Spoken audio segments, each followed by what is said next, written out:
Last week we worked on making these threads. We made them using the coil function in Fusion, and these were the test threads for making a shop vac adapter. So I had a hose that I needed to get connected, and I wanted to thread on where most of the adapters that you'll see across YouTube are just an ID and an OD, but I wanted one that actually threaded onto my machine, so we're going to make that, and I'm going to show you how we do that in Fusion and 3D print it. Let's go.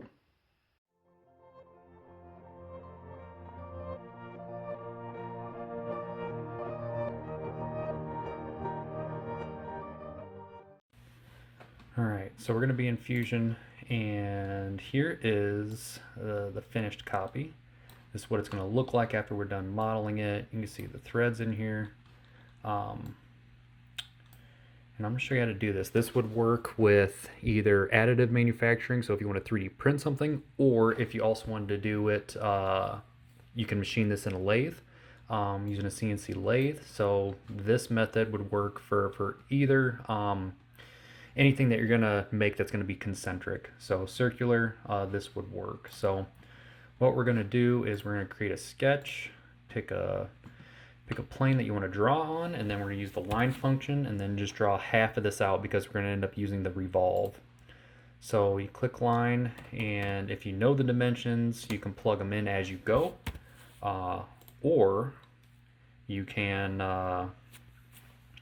we can do dimensions afterwards. So some of these I'm going to plug in. So this next one, I know it's the diameter that I want is 2.2, so I could either divide that in half, so the radius is 1.1, or I can have the system actually divide that out for me. 2.2 divided by 2, hit equals, and it pumps out. Alternatively, we can just kind of draw this out if you know what you're looking for. So what we're going to do is just kind of get this roughed in.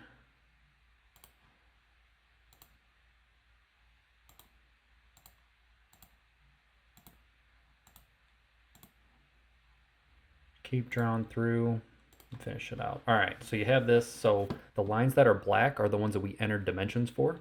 So it is defined when it's in black, and when it's in blue, it needs dimensioned in order to actually be revolved.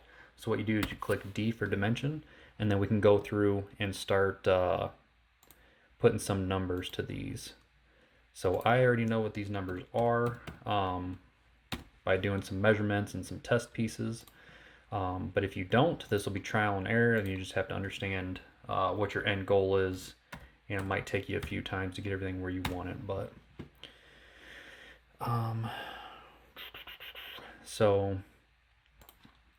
again, we're just picking these blue faces, figuring out, making sure it's exactly what we want. We know this.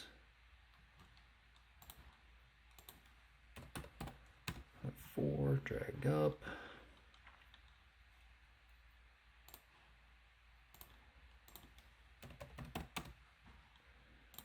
So you just keep clicking through, putting in the dimensions that you know.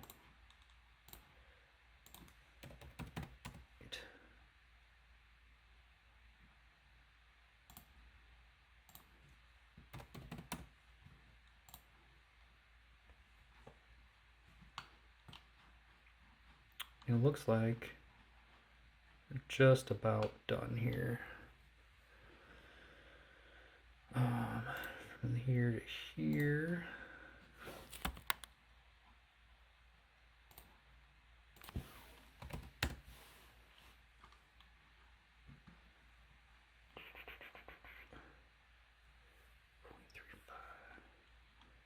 Yeah, so we should be about good.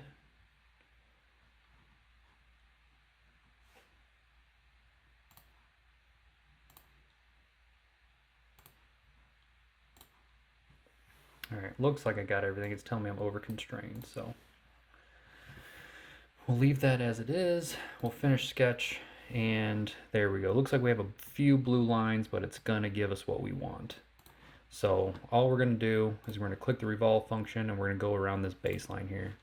And then that is going to give us pretty much exactly what we're looking for. So we got on new body, click OK. All right, and that's exactly what we need. So really the only thing from here that I need to do is I need to blow a hole through this thing. And what we're going to do is we're going to use the shell function, which makes this quick and easy. I want the interior wall to be 200 thou, and then the same on the other side. So I'll scroll around to the back. You'll see it keeps this solid. And we'll hit shift and click this guy, or control and click this guy rather. Click OK. And then there you go. We got our hole.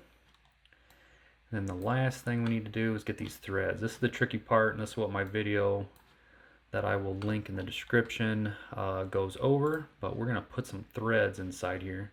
We're going to do that using the coil function. So I'm going to click the face that I want it to grow on. And not that guy. And then you go to create. Make sure I'm clicked on that. Create and coil. And this coil is going to be going off the center.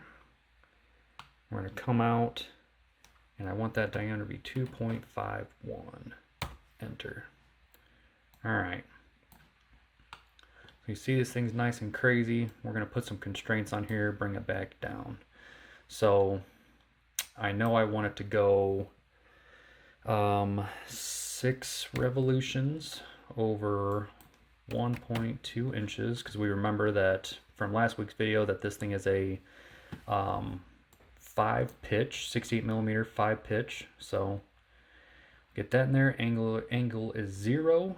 We want it to be internal threads, triangular internal, outside section, and the section size for this guy is going to be 1/8 of an inch.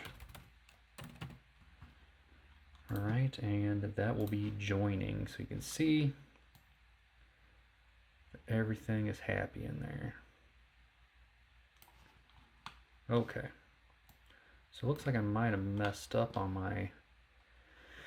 my height here, but that's okay, we'll fix it.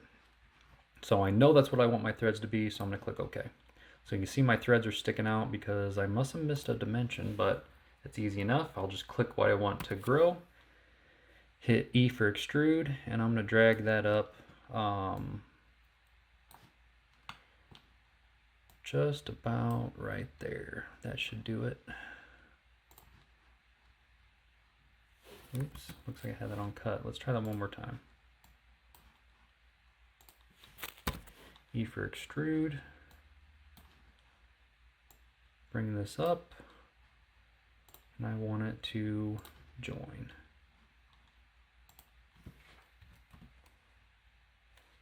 Yeah, let's leave it at 3. Okay, so now you'll see I got my threads, everything's happy, and the only problem is I have this little guy sticking out. So I want to cut that off because I want this to all be smooth. So an easy way to do that is to create a quick sketch off of this face. So click that face, click sketch, and I'm just going to make a few circles. So I'm going to bring that out to there, do another one out to like right here, click finish. So then I can select that, hit E for extrude, drag it up, and it switches over to cut. Click OK, and it cuts that off nice and smooth. So everything's pretty there. So from there, the only thing left is if you wanted to pretty it up, you could put some fillets on here. So you would just select what you want to bring down. So we'll do these two first. Chamfer it in. Just say 0.02 chamfer just to give it break the edges. On the outside, I just need a couple of these. Those, same thing, 0.2.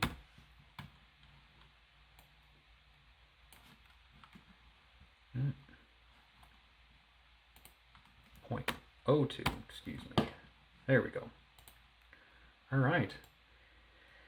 And that is our piece. All right, the next thing we need to do is import that STL that we just saved over at Infusion into our slicing software. So I'm sure this is probably pretty vanilla for a lot of you guys, so I'm not going to go crazy in depth.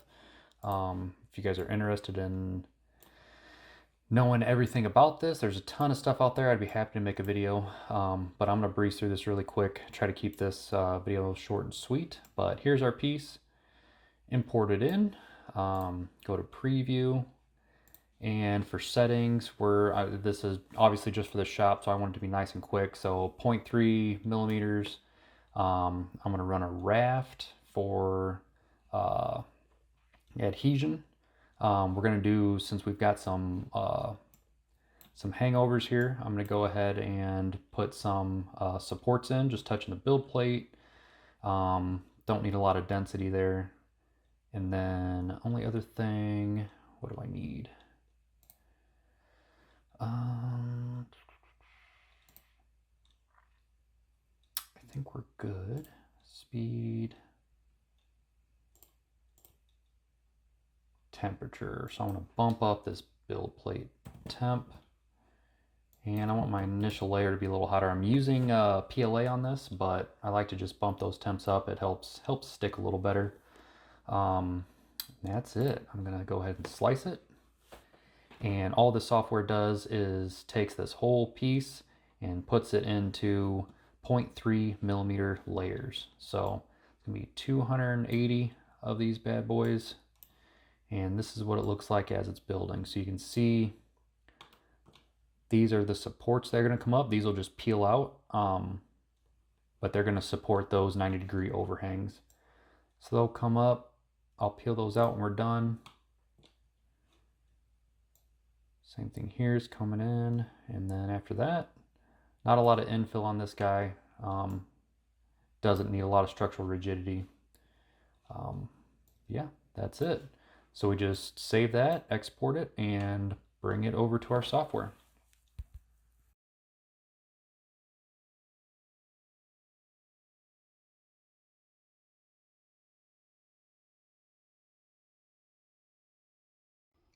Here's our finished piece. Nice and rough, good for the shop. Threads right on, and I can connect my smaller hose to it. This is what it'll look like with the hose connected. The hose spins, so I can just put this on there, thread it on, and go to work. That wraps it up for this video. Please leave me some comments down below. Let me know what I could do better, where I can improve, and anything else you guys would like to see me do in the future. As you can see here, I've got some of my CNC creations. I will be going over some tutorial videos covering anything from 3D reliefs to acrylic work, layered text, some CNC stacked 3D stuff. We've had some questions on how to get some of that stuff done, so I'm going to start doing some of those for you guys. My bread and butter really is CNC, so we will see you guys on the next one. Thanks.